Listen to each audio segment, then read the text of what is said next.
So, what have you got for us today, Leslie? Or wait a minute. Yeah. So, what happened at the end of the last campaign? What did we do? We're about to head into the tower. Wait, that was like 3 sessions ago. I think we had taken the boat, we were crossing some water, we had just battled some tentacles, NT, big difference. We were approaching an island or a shore, and around the ziggurat were, as I recall, the word was hordes of beastmen.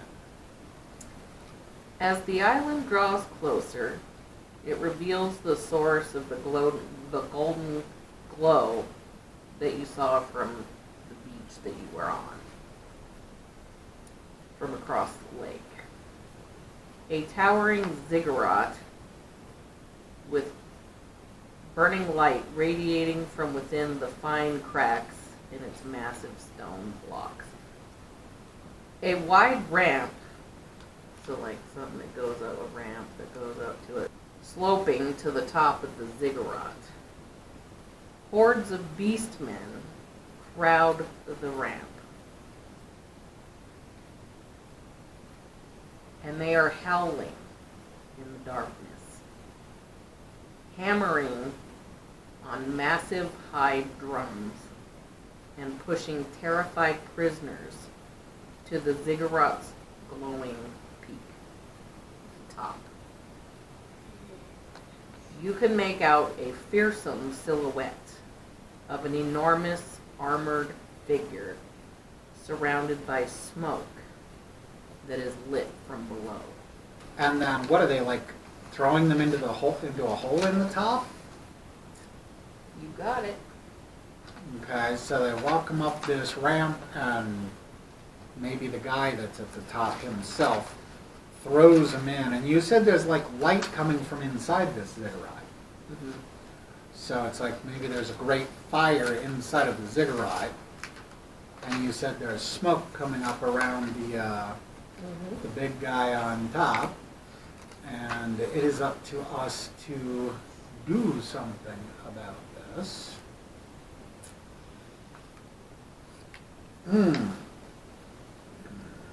What can we tell about the condition of the prisoners? Are they just like thrown? Well, like I'm wondering if there's something, perhaps if we could instigate a riot, to where if all 6 of us come in attacking, maybe the prisoners could help us out by turning on the beastmen, as long as there's some people with weapons that can tilt the balance. Are there as many prisoners as there are beastmen, or who outnumbers who? The beastmen outnumber the prisoners. So, do they look weak and frail? Are they, being pushed, and some of them Yeah, are big, they're being pushed. but are some of them like big tough guys, like, I dare you to do that again? Or are these whimpering little wimps that maybe they've been held in a cell or hung from a hook, and they're all weak and tired? Yeah, I mean, they're pretty weak, and they're just being shoved up the ramp of the ziggurat by the beastmen, and they kind of get knocked around. They kind of stumble over to the side as one of them pushes them, so the other one pushes them back. So see, as soon as these beastmen, They're weary prisoners. as soon as these beastmen see us, we are severely outnumbered. So I'm seeing more like create a diversion or something. Get all the beastmen to run a different direction, Or there might be something in your inventory that you could use. I mean, I have all the same stuff that I've used in every other beastman battle that you told me would do no good whatsoever. The only thing new that I've got, hold on a hold on a minute. What are the beast men wearing? Well, they're wearing like hide. Yeah, we're going back to the hide thing. Because 3 of my guys have robes. Perhaps people wearing robes could manage to infiltrate this entire scene. Okay, so there's something at least, is we know that 4 of our guys could put on robes. Now, do we see anybody else wearing a robe, though? The guy at the top. Oh, okay. So, going in there wearing robes, we could very well stand out as if we were just wearing our street clothes. So,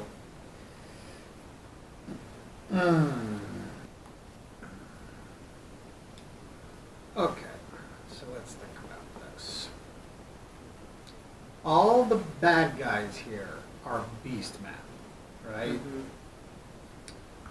All the prisoners are, Wearing their village clothes or whatever.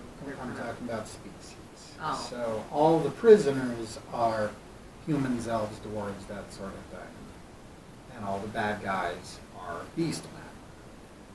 So if we were to go strolling down there, it seems we are all humans and 1 dwarf, then we would be immediately spotted because we are not beast men.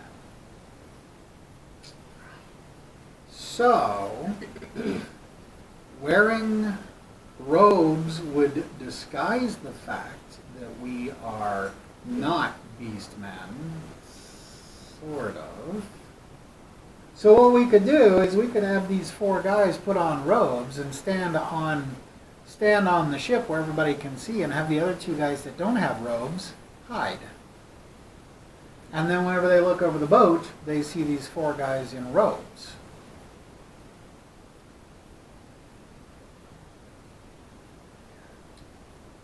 But we are about to exclude 2 characters here. Well, maybe they're prisoners. Oh. Like in Star Wars when they put Chewie in the... Oh, yeah, right. yeah. Okay. Right. Okay. You probably deserve a few experience points for that idea. Okay. So, I'm beginning to see a plan here. Yeah, Mom just gave away a lot. So, if we are 4 priests with a couple of prisoners, we'd be able to basically just walk right up the ziggurat. So, my plan is that 4 of us in robes are going to take the 2 that are not in robes as though they are prisoners.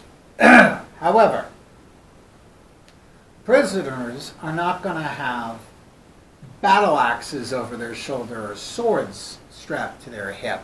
So we're going to have to make sure that the 2 prisoners look like prisoners. Okay? So we would have to work out who's going to be who, and they're going to have to give some of their equipment to the guys in the robes. Now the guys in the robes are going to have to similarly hide their weapons under their robes, so they can't carry all the stuff, so we might have to leave some of the stuff on the ship. So that's what I'm thinking, is we're going to redistribute our stuff and have to leave some of it on board the ship, and then we will pull up in the boat. Hopefully nobody pays much attention to us. They're all pretty busy. Oh, you know. And then we will disembark from the ship onto the shore and then figure out what to do next, because I'm really not sure what we'll do next.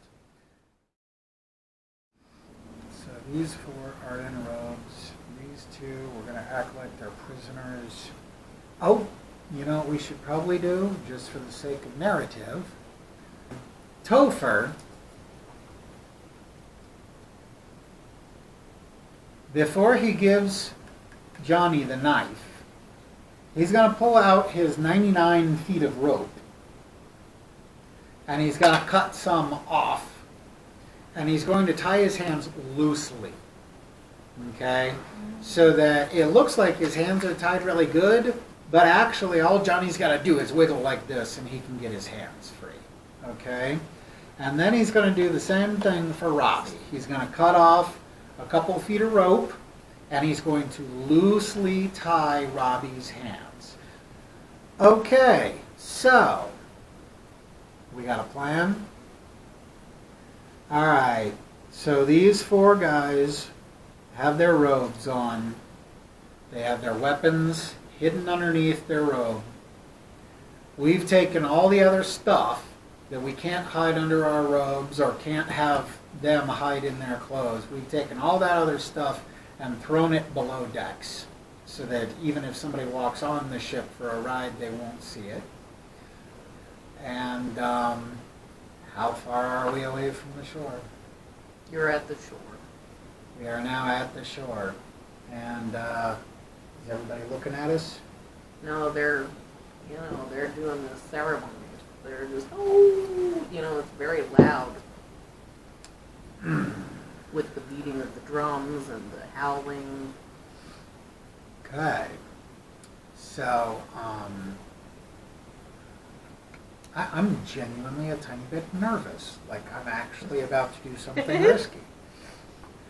Well, I mean, if these guys suddenly decide that we are that we are invaders, we haven't got a chance. They're going to slaughter us. If we're lucky. If we're unlucky, they're going to throw us into the ziggurat. So, okay, the six of us go ashore, and they're, pushing the two prisoners around, and we are now on the shore. Okay. Nobody noticed you. Okay, we've got this ramp that goes up to the top of the ziggurat, okay? And then at each step, we've got a beast man standing here. Up here at the top, we've got the big bad guy. So then you've got a line of prisoners up here. And then we've got like maybe a couple of guards poking them with spears, making them keep going up. Maybe even two bringing up the rear. Mm-hmm. And then here comes us, and we got our two prisoners that we're pushing along. And then we've got our four guys in robes, kind of surrounding them a little bit, pushing them up that thing to catch up with the rest of the group.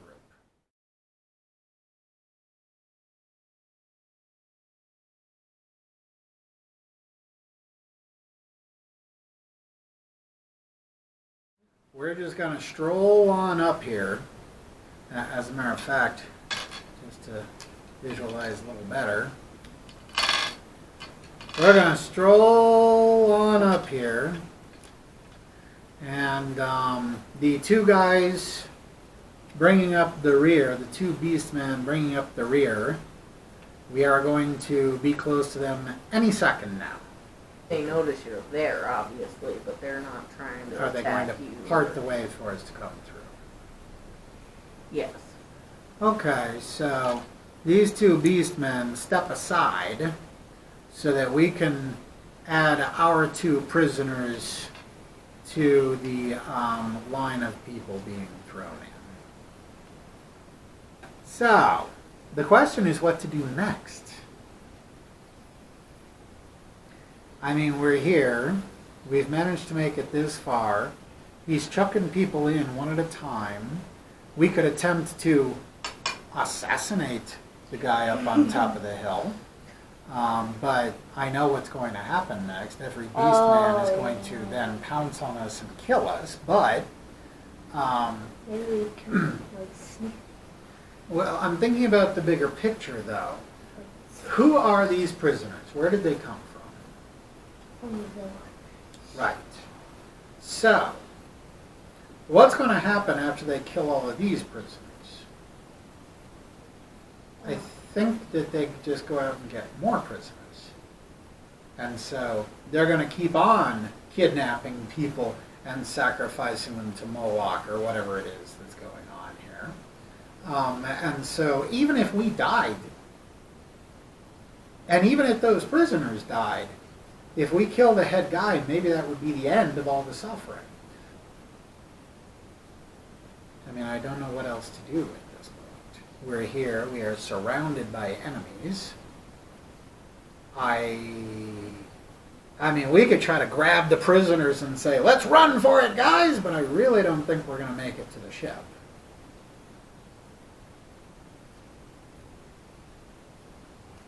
Well, as you're following these prisoners, you slowly reach the top of the ziggurat, and you discover a horrifying scene.